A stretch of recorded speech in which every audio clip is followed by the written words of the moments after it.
everyone, good afternoon. It's Ashley the Sourdough Gal coming back with you today to bake some of Grandma's sourdough biscuits. So today's recipe comes from food.com, and that is literally the title of it, Grandma's sourdough biscuits. Now I don't know about you guys, but my grandma never made sourdough biscuits, so I'm just gonna have to trust that whoever's grandma this was, they're good. So this is my first time making them with you guys today. I had a coworker recommend sourdough scones, which I think we're going to tackle in the future. And I also want to do sourdough English muffins. So let's jump in. So I'm going to do a little bit of modifying to this, which my husband always like cringes when I say. But there's some things I want to add because I want some evening biscuits to go with some pulled pork, and I want some morning biscuits that don't have any extra flavoring in them. So for extras today, I'm going to be using my trusty Johnny's garlic spread seasoning. That stuff is fantastic. Guys, seriously, if you have not tried Johnny's garlic spread seasoning, it is, you can add it to anything, and whatever that thing was, if it was bad, it's going to be good. The other extra I'm adding is cheese. So we're going to make kind of a garlic cheesy biscuit out of half of the dough.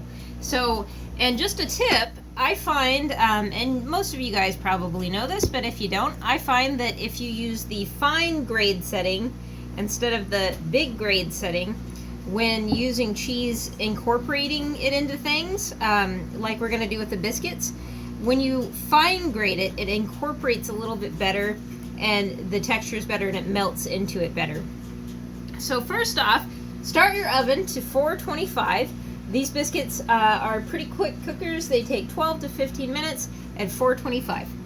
And grab yourself, here's what you're going to need. Grab yourself a sifter. This was, gosh, my mom's years ago. Still use it, still love it. You're going to need all-purpose flour. So you're going to need 1 cup of all-purpose flour.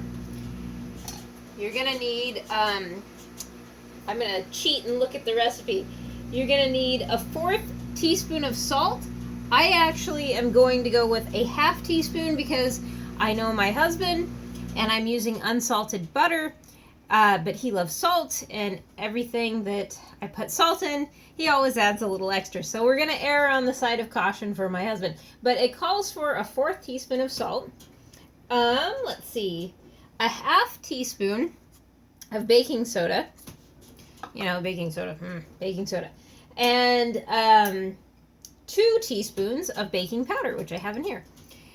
And if you guys don't know, which if you're baking with me, most of you probably know, but baking soda and especially baking powder are used in a lot of, excuse me, got a scratch in my throat, are used in a lot of biscuit recipes because they actually help the biscuits get nice and fluffy. They're one of the main things that help the biscuits get fluffy. So we got those. You're going to need a 1/3 cup of margarine or butter. Now I always lean toward butter because it's natural. You can, yeah, it's still fat, but you can work off natural fat, in my opinion, better than you can work off fake fat. So err on the side of natural whenever you can. And then, last but not least, because we can't leave this out, our trusty sourdough starter. And you're going to use 1 cup of that. So, oh, and I guess I should mention that a 1/3 cup of margarine or butter that you're going to use, you're going to want it to be really cold, and you're going to want to cube it. So I'll show you kind of what I did.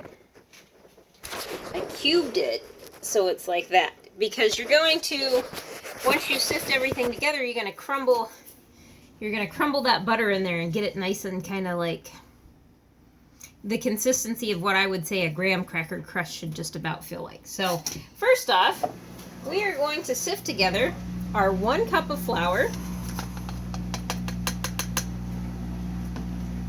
our baking soda, and our baking powder. And I don't know about you guys. Oh, and salt. My apologies. I don't want to forget the salt. Craig would not be happy. And salt. So those 4 things, flour, baking soda, baking powder, and salt, are all getting sifted right off the bat. And when I was a kid, one of my favorite things was to do this because it always reminded me of like a snowfall, and it was so fun. So once you got that sifted, it's like a little fresh mound of snow, then you're going to cut the margarine in.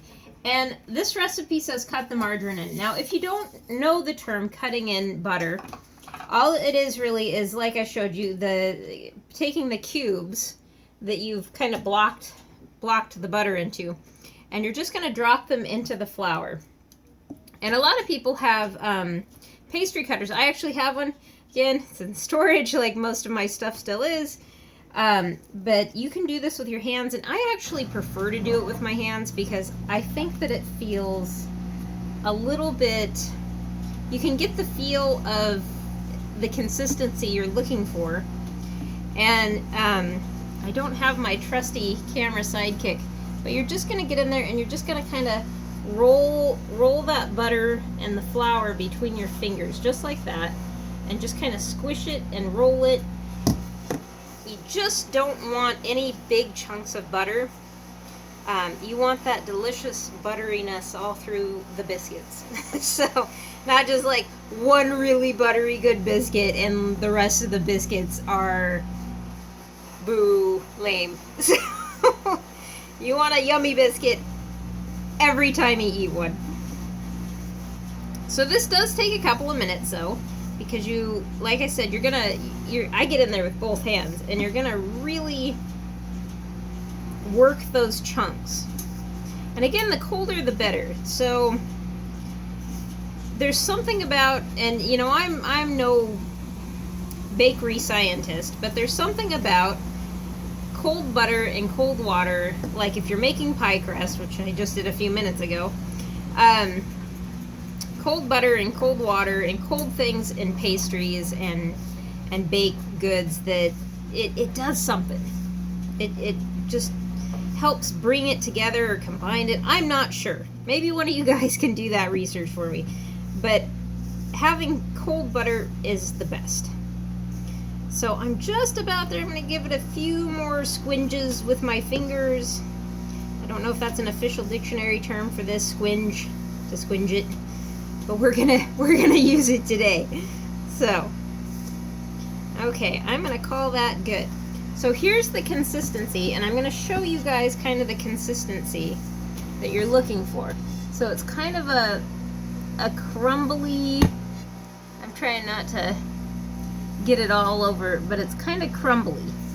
Oh, you know what I would compare it to is the Parmesan cheese, the fake Parmesan cheese you get in the can with the green top, and you can sprinkle on your spaghetti. That's what I would compare it with. So you got your Parmesan cheese consistency, and then you're going to mix in your cup of sourdough starter. So I'm gonna get my cup of sourdough start.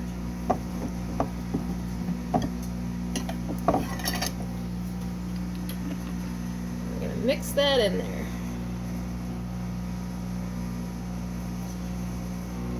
Now, it doesn't specifically say fed sourdough start. I fed mine last night, I think. I'm pretty sure it did. But, you know, a lot of these sourdough recipes that aren't specific bread recipes, you can use unfed starter on, and they're meant to have it. I don't know about this one. I would err on the side of caution. But I lean toward the fact that it doesn't need to be fed because you make these and then you bake them. There's no rising time, there's no developing time. So I think it's more just the flavor. So I'm going to get in there. Again, you got it's all gloopy, and you got your Parmesan consistency. And I just noticed my one wild hair, my quarantine hair going on. So let's take a look here.